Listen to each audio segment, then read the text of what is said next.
Hello, this is Sister Aloysius Bouvier, principal at St. Nicholas School. Is this Mrs. Miller? When you flip anything, you've just got to have the courage of your convictions. Your problem, some of you, is that you haven't got the courage for this fight. Changing your speech. You do it. They do it. We all do it.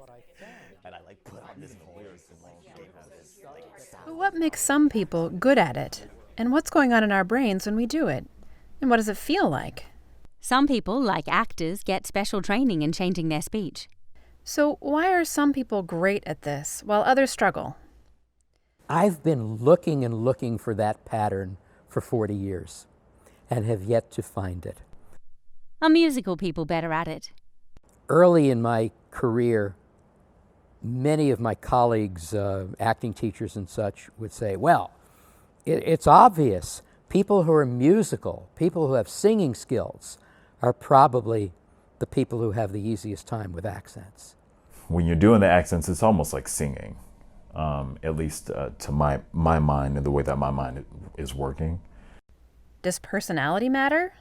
So, and others hypothesize, well, the more outgoing your personality is in the real world, the easier it's going to be for you to perform accents. Some of the most reserved people, said that the farther away they got from their own voices, their own presentational style, the more comfortable they were performing. I do like working in accents. I tend to like to hide behind what I'm doing because I don't want to be Troy out there. I would love to figure out what makes people good at this. Yeah. At the University of Connecticut, we, a language scientist and a dialect coach, have teamed up to tackle this question. Why are some people amazing vocal mimics? We did behavioral and personality tests, an accent imitation task, interviews with expert voice switchers, and even MRI scans to try to crack the code. What makes someone really good at switching their voice? Taking a peek at the data, a few things jump out. First, people who are good at distinguishing different melodies and beats in music are also better at imitating accents.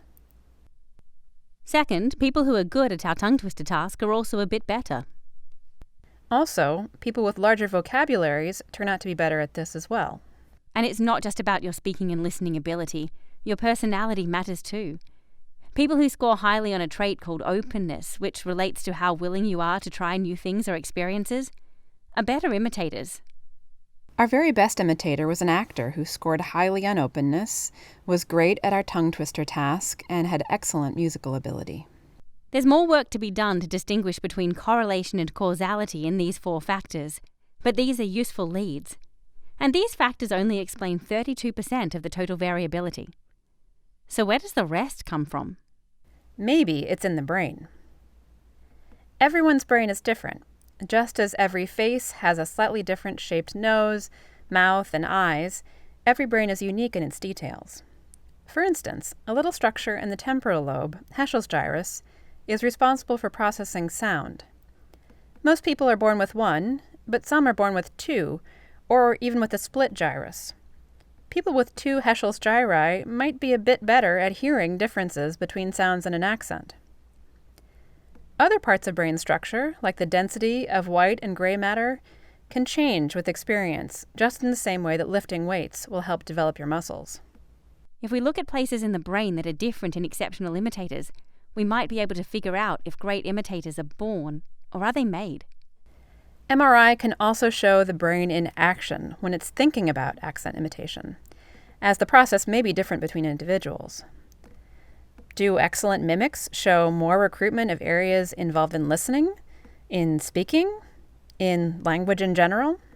So, inherited and created brain structure, as well as function, all play a role in the complex neurological explanation of skill. And what about how this feels?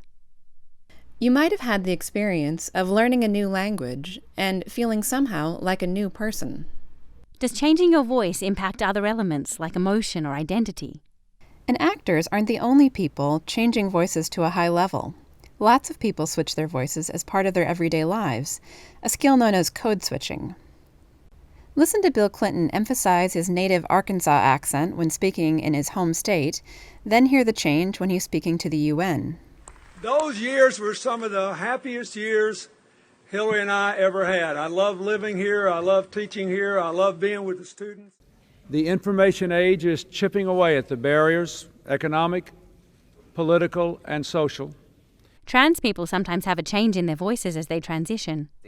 For me, it's always important to support other transgender people, to love and support each other. There is enough. What might be inside the brain of Bill Clinton or Laverne Cox? And how does it feel to change your speech for life rather than art?